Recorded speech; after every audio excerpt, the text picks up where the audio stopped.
In January 2024, I set out to be the first person to climb South America's highest mountain.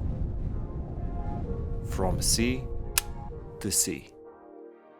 After walking more than 200 kilometers and crossing over the Andes Mountains, I finally arrived at the entrance of the national park, ready for the challenge ahead. I had no idea what was waiting for me. It's hurricane winds. It is bitterly cold. I didn't make the summit. And that seems to be the thing that's stopping this trip now.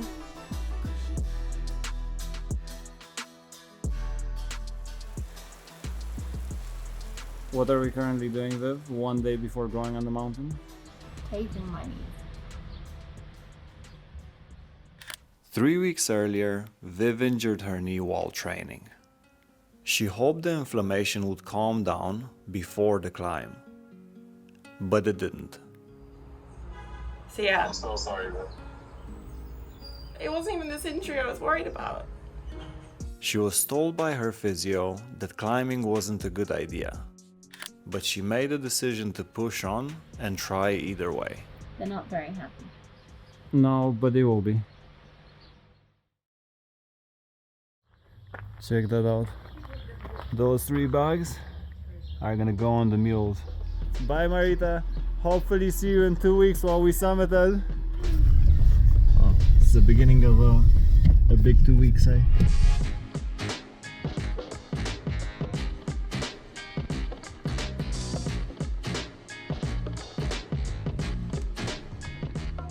Because Aconcagua can take up to 3 weeks to climb, we used the company to take our surplus of luggage up to base camp, and then went back to the entrance of the national park to resume from where I left off. We're starting in a team of 3. John is joining us as well, my father-in-law, to Confluencia camp. It's all happening, it's all kicking off. Can't believe it. Let's hope we don't end up inside one of those.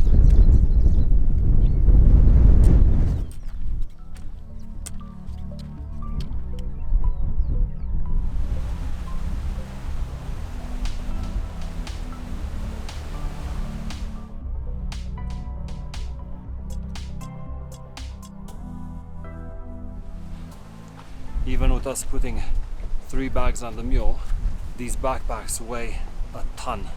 Because those mules are going to Mulas, that's the second camp. A lot of food, all of the shelter, and a lot of other stuff is coming straight with us. We made it where? To Confluencia! Oh yeah.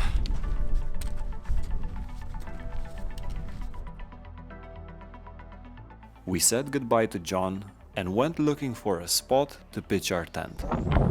This is gonna be home for the next 2 days.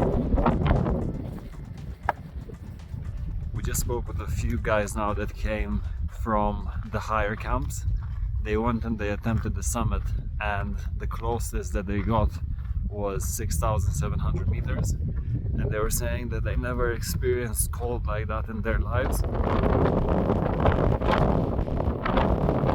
You can tell that on everyone's mind here.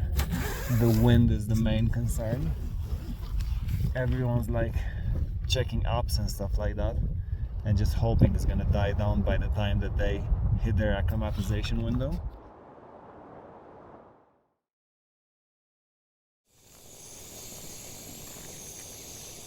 Viv and I have been in tents before on mountains, but yesterday felt pretty real.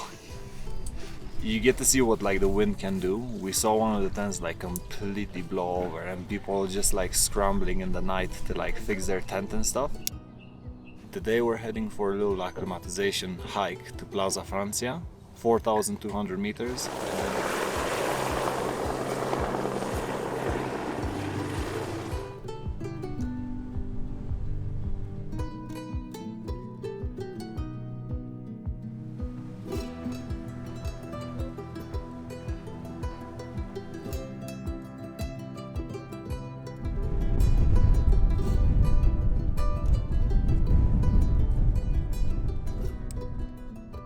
you feeling? I felt better. Definitely had a few issues with injuries before I came here in the last few months. So today is the first real test. Of pushing it. Yeah, pushing it, and we'll see. But yeah, my body has definitely felt better. Man, these winds are hardcore.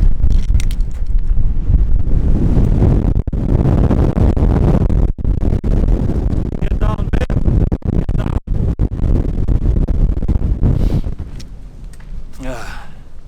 This is not even 4,000 meters high.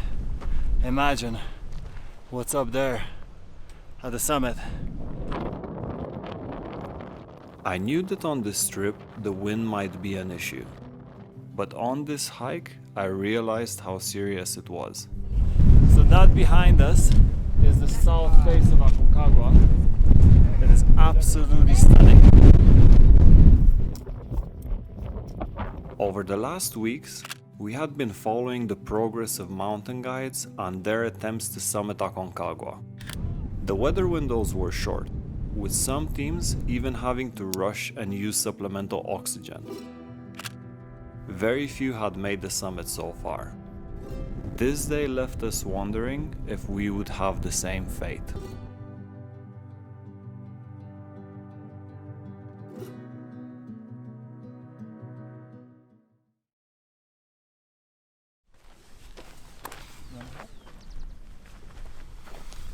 Good morning. Today the mountains are covered in mist. Viv and I are leaving Confluencia camp and we're going all the way to Plaza de Mulas for the first time today. We had some good news that on the 16th the winds are going down, which means that we have a chance to summit. The plan that we made, we have to alter it all the time based on the wind. Yeah. Did you summit? No, Camp 3. Camp 3. Yeah. Well done. Good effort. Was it because of the wind? Yeah, and I got a really bad cough too. And the winds are so strong. Yeah. Really cold. Yeah. So not many people are going higher than that. Your gear doesn't do anything.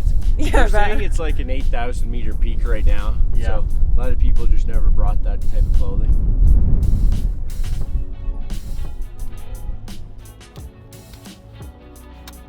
Over a period of 8 hours, we slowly made our way through a long desertic valley leading to Aconcagua's base camp.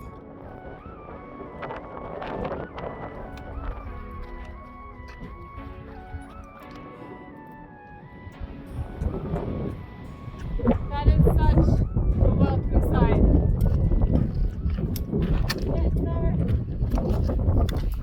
Is it just me, or was this hike here to the base camp a lot harder than you thought? So much harder than I thought. That was long. It was long.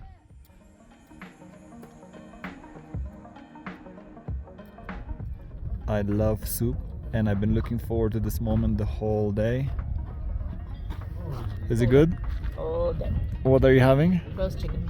And me? Broccoli and potato. Woo!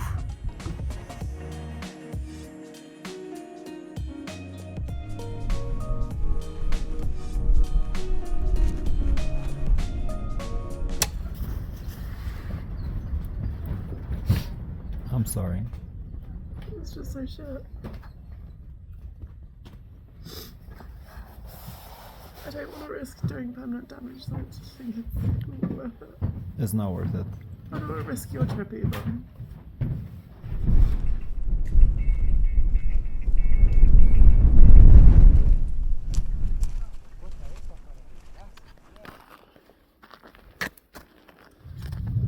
Today was not an easy day. The last few days weren't easy actually, because For the past hour, still trying to come to terms with the fact that I'm not going to be summiting Aconcagua this trip, which is really quite heartbreaking. she couldn't strain her leg anymore in the night. So we had to have that shitty decision this morning. I was struggling with a back injury for so long. And I really thought I fixed it. And then I tore the meniscus in my knee. So randomly. And that seems to be the thing that's stopping this trip now. For me. I'm going now to Camp 1. Drop my high altitude gear, crampons, boots, and gas. Since Aconcagua is nearly 7,000 meters, I was going to the higher camps to adjust to the altitude, and then descending to the lower camps to recover. Then there's some of us that have superhuman abilities. God damn. Along the way, I was also stashing equipment so I didn't have to carry everything in one go.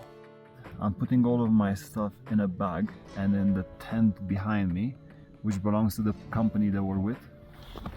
This is food, boots, crampons, everything I need to go up there later on. What are we doing? Taping.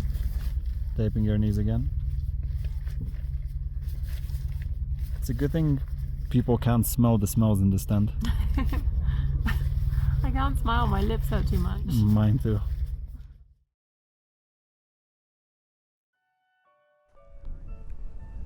Since we only had one tent, Viv rented a bed with one of the companies. I have moved camp, so Chris is now up above at Plaza de Canada. I purchased a bed here, $30 a night. I hiked back to Camp 1, where I would be sleeping that night. Finally to Camp 1, 750 meters later. I retrieved my bag that I brought here yesterday, and that is my tent. After dropping all my weight, I then hiked to Camp 2 to further acclimatize. Over there is Camp 1, and down there is Camp Plaza de Mulas. This morning was super sad because we had to find Viv a bed to sleep in Plaza de Mulas. It's not even that I'm gonna end up trying to do this by myself. It's the fact that we both planned this together for so long, and she was so looking forward to it. I made it to Nido de Condores. 2 years before, I summited Pico de Orizaba, the third highest peak in North America. That summit was almost the same height as this camp. It was crazy to think that I would be sleeping here in just a few days.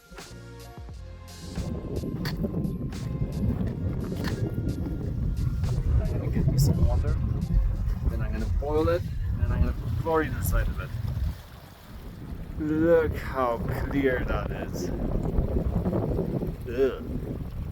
This is why I miss Viv. She's usually like, it's fine. You look like at a piece of food that's expired for a year and a half. It's fine. Eat it.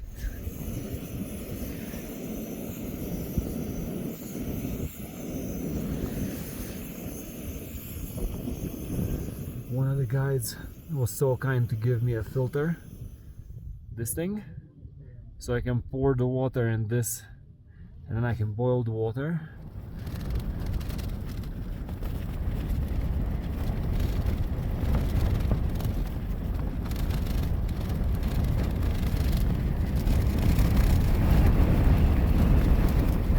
My God.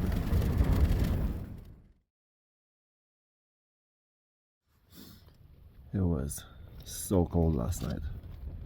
It wasn't as windy as I thought it was gonna be. It was freezing. I ended up putting every single layer that I had. That's ice in the water. Early in the morning, I made the journey back to Camp 2 to leave some equipment. I came here freezing. It is so windy and it is so cold. Tried to find the company that I'm with and asked one of the guys, I was like, where can I put my stuff? And I just like stumbled in, started putting on more layers. This cold is no joke. After 3 days of doing acclimatization rotations, I finally went down to base camp for a rest day. It's the 14th today, and there's news that there's gonna be bad weather on the 15th, 16th. Hello. Viv, is that you?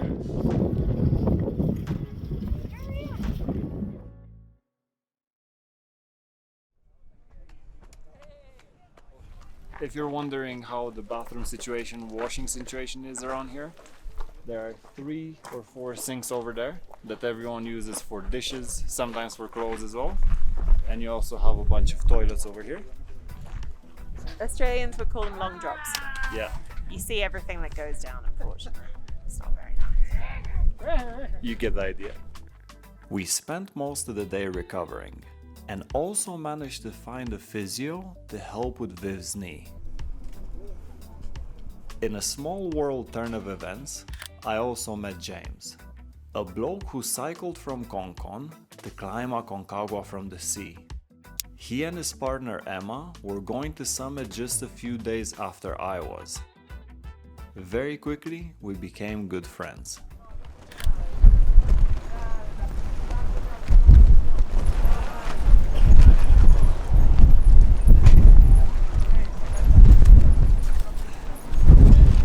Windy today, eh, Viv? After getting glimpses of what the wind can do, that evening a storm was forecasted.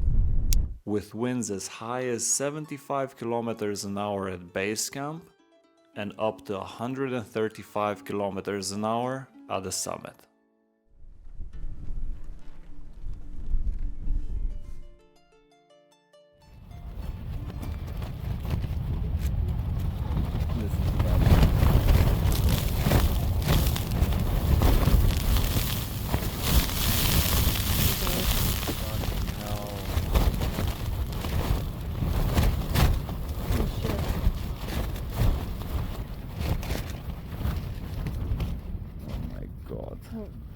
Are you okay? Yeah. That is so aggressive.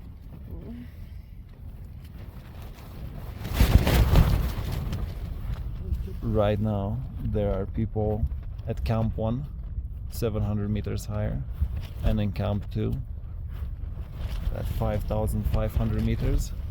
You can hear it coming from the summit, and then it hits down here, and it's just insane.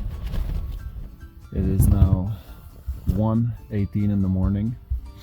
Both of us just scrambled outside quickly to pee. It is so bad. They're radioing from the high camps.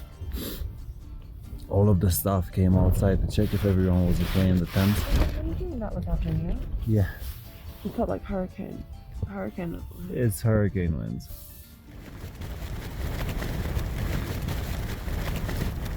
We spent the whole night holding onto the walls of the tent.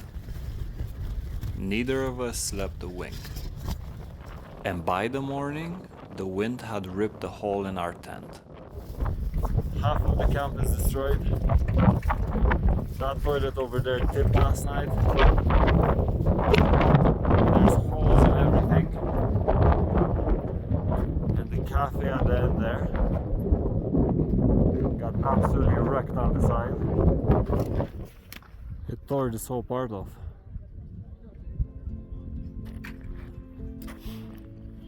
With no sleep and a summit window fast approaching, I made my way to Camp 2 to prepare for a summit push the next day. Up there is Camp 1. Last night, because of the winds, one of the tents blew all the way here. I was struggling to think straight. I felt anxious. when we were down in camp, I felt like I didn't want to leave to start this long day. It's like 6-7 hours, 1,200 meters of ascent, heavy bag. I just didn't want to go. And I had like so many negative thoughts that I was trying to suppress.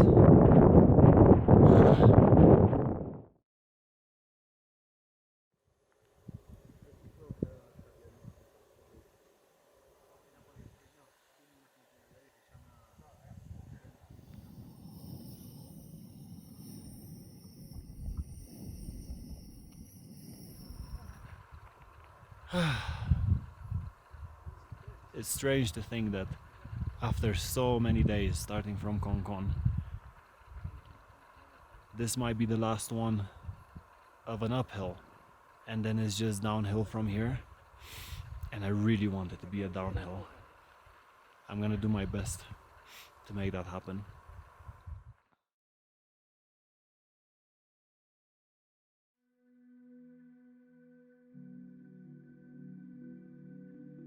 The moment I closed my eyes, I realized something was wrong. I couldn't catch my breath.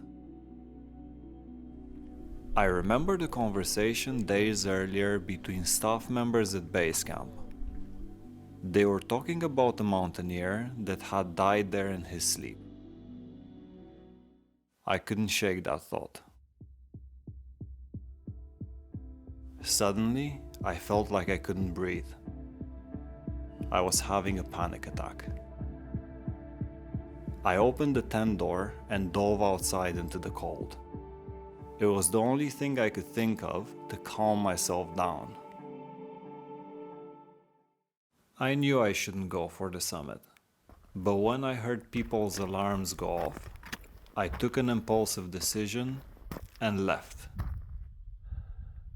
For an hour, I tried to catch up with the teams ahead, but couldn't.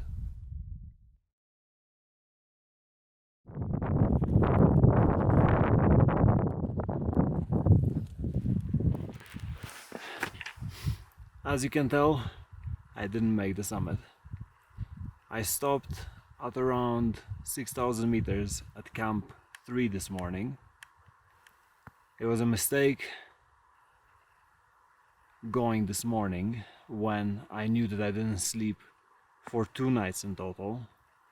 But when I heard the people going, something just came over me and I started to get ready. Yeah.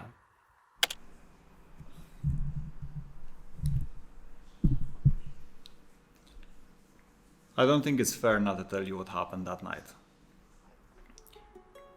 Going up to Camp 3 took every bit of energy that I had. I was drained. I hadn't slept for 2 nights. I tried to motivate myself any way I could. I was trying to remind myself of all the tough days that I had in the mountains. You did an 18-hour day on Possets once, 17 hours on Monte Rosa, and 20 hours on Mont Blanc. You can do this. But I couldn't. I just didn't have the energy. I managed to get to Camp 3 just as dawn was breaking. It was cold, dark. I was alone. It was at this moment that I realized that it wasn't like I didn't have enough energy to get to the summit and back. I didn't have enough energy to get to the summit in the first place. I remember I turned around, I took a few steps back. I then turned around again, took a few steps forward. I couldn't face that it was over. I had tears in my eyes. I didn't want to let go. I stood there in the dark cold, remembering all the effort I put in to get there. But I had no more effort to give. I was done.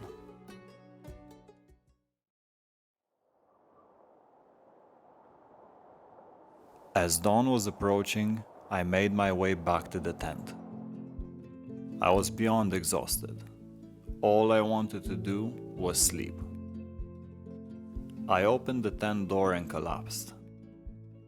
But the moment I closed my eyes, the same breathlessness came back. I texted Viv to let her know that I was coming back down. My hands were cracked from days of being in cold weather. With each press of a button, I was getting more frustrated. I had enough. I packed up all of the equipment that took me days to carry up and left. With that one decision, it was all over.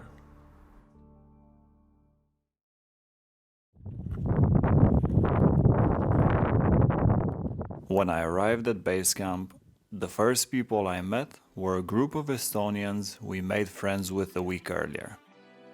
After I told them what happened, I also said I'm not gonna go back up again. I told them that even if I wanted to try again, I made the mistake of bringing down all of the equipment that took me a week to carry. Carl, one of the Estonians, picked up my backpack. He looked at me and said, "I think you can do it."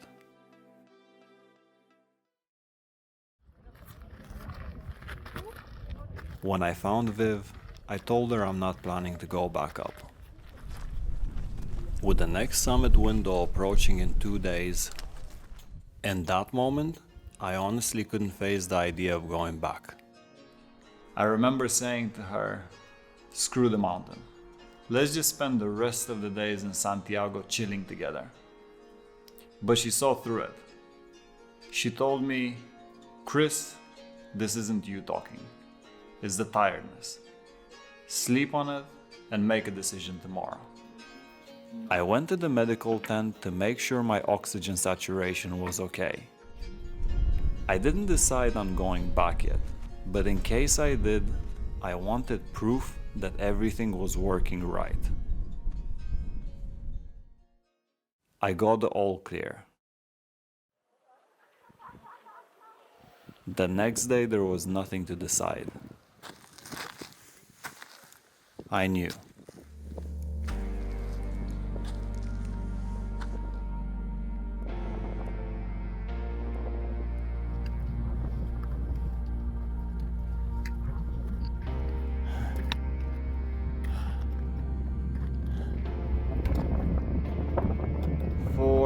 And 15 minutes later, you get to see a view of the camps behind me.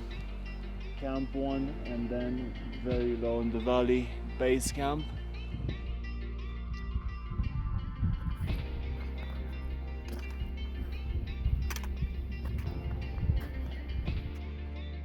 Nido de Honduras, 6 hours and 20 minutes later. We're back.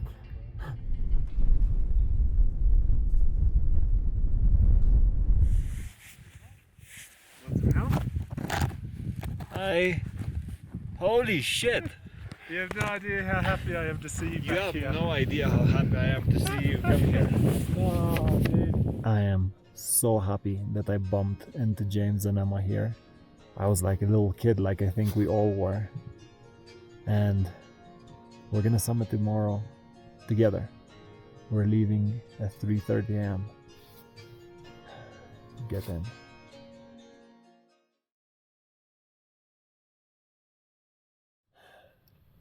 It's 2:50 a.m. Absolutely freezing outside. It's time to slowly get going now. Let's give this another try.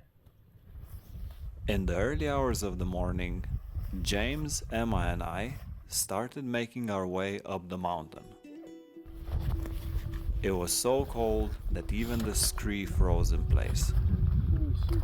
I know.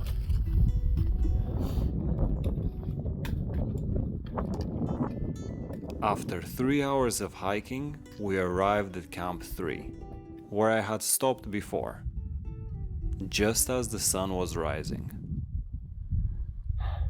It is bitterly cold, but clear and beautiful. James is struggling at the moment. He vomited real bad. James vomited a few times since we reached Camp 3, a sign of altitude sickness. He told me not to wait for them and waved me on.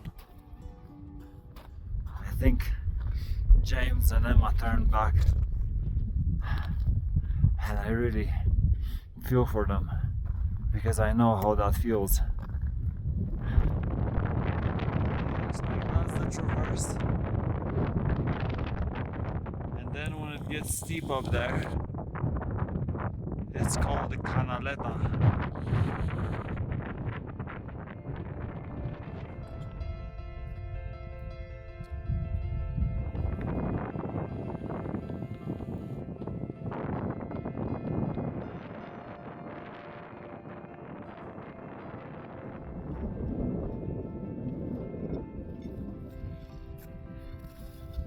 Oh my god, that is the summit. I am so tired. I am working way past any sort of limit that I have. Normally I wouldn't do this, but this whole 2 weeks here has been just crazy. And I don't want to come back. In all honesty, for that last hour, my motivation was simply not to have to return there again. It had nearly been 10 hours since the start, and for the last 2, I felt like I was running on empty. I'm gonna have to be very careful on the way down. And also ask a bunch of strangers for water because I ran out.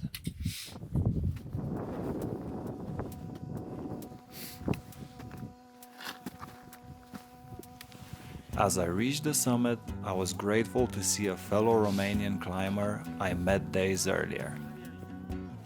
I went straight to him and asked him for water.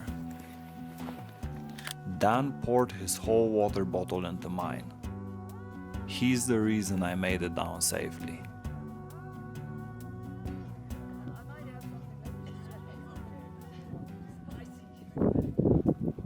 Top of South America's highest mountain.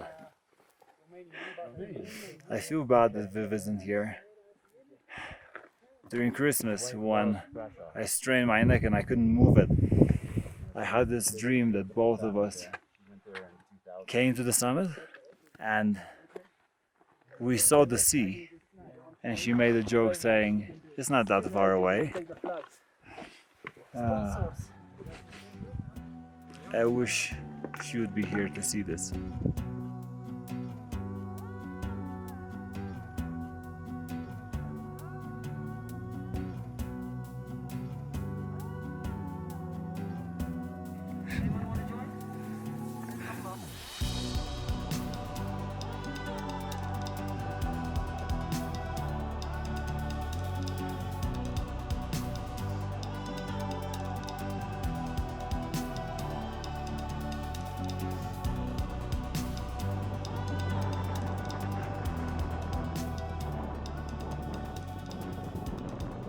This day ended up being one of the more memorable ones. In total, it took me 16 hours to get to the summit and back down.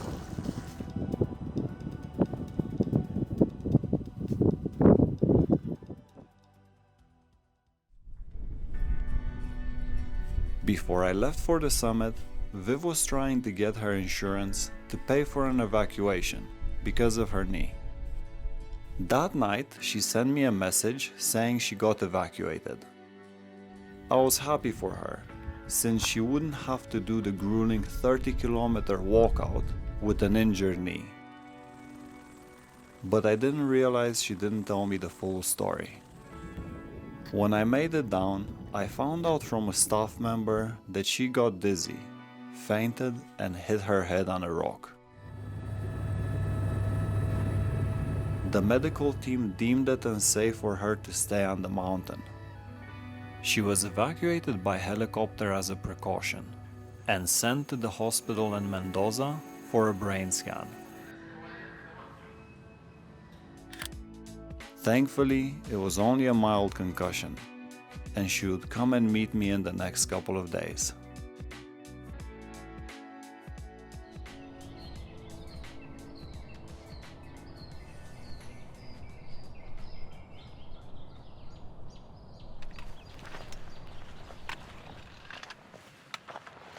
Yes, I can see the bridge. At the end of 2019, before COVID, Viv and I came here and did the Confluencia trek. At that point, I still had the 7 summits as a goal, but not from sea to sea. And I remember coming and looking at this mountain and thinking, when am I gonna do it, and am I gonna do it? It feels surreal.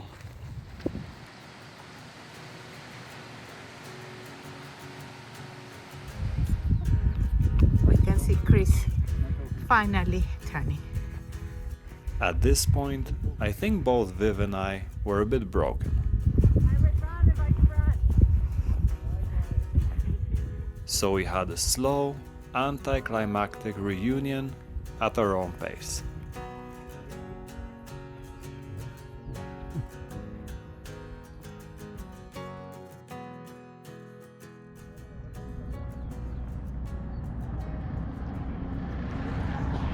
Two days later from when I arrived in front of Aconcagua National Park. Sign is just there. Time to walk 200 kilometers. Thank you for driving us, John, and handling logistics and everything. Yeah, as always. Thank you very much.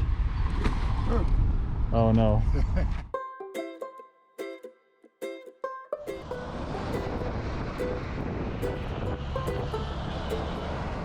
You can see now the switchbacks.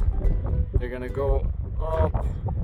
No hubiera pensado que yo me iba a enamorar jamás. No quería saber nada más.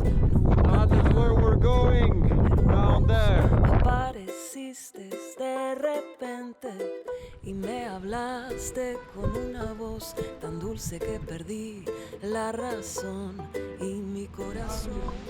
Ay, amor. ¡Hola, Cris! ¿Cómo te fue? Que yo siempre de quererte, de amarte y admirarte. Ay, amor. No te preocupes. Don't be aggressive. Don't be aggressive. Lo que siento yo por vos es cada vez más fuerte. Yo pensaba que esto del amor ya se me había pasado y que no era para mí nunca más. Pero el amor llega así, de esa manera.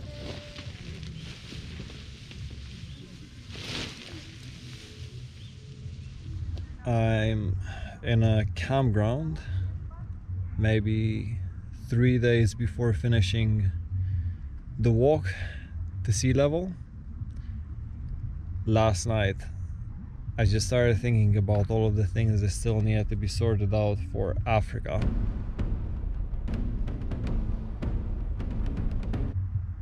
Because there are only like maybe 10 days, maybe less than that, 9 days until I'm gonna be at that start line. I feel like I put these two goals way too close to each other. But when I decided to do it, I thought it was gonna be possible, so it should be possible.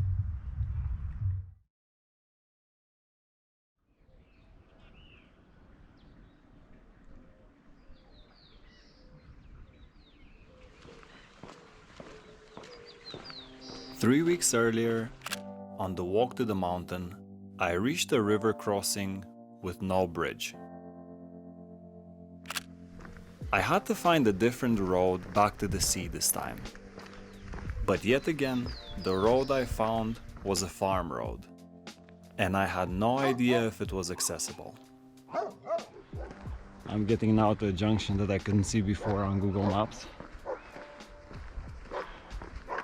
And this is where It all hangs in the balance again. Without noticing, the road behind me started to be blocked off by dogs. I was heading to a junction that I wasn't sure had an accessible road. At this point, all I had was hope. Oh, please, please, please, please, please. Get me out of here. I was screwed. Hey, boyo, hey. Hey.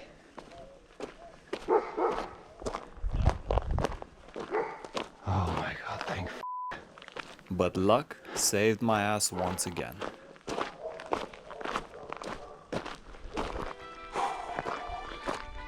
Okay, it looks like there's a road. It looks like there's a chance.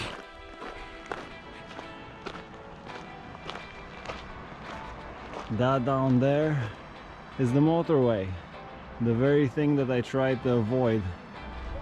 You know, when you're back home, you're stressing because you're late for work, and you're stressing because you paid for something that was too expensive, and now you're thinking, do I have enough money to cover that payment?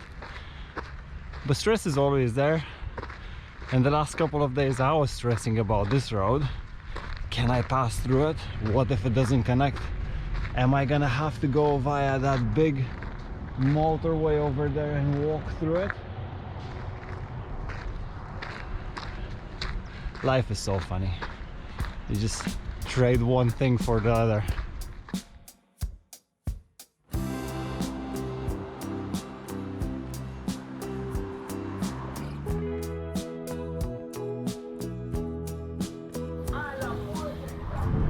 Finally the sign.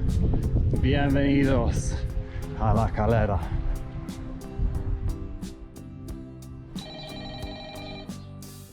Years ago, this was all a crazy dream. When I first had the idea of climbing the 7 summits, I didn't even know what the highest mountain in South America was. At that point, this peak felt so far away and foreign to me that I thought I would never arrive. Over this month, I had endless options to fail and quit. But not giving up is a funny thing. Trying is a funny thing. And believing in yourself is a funny thing.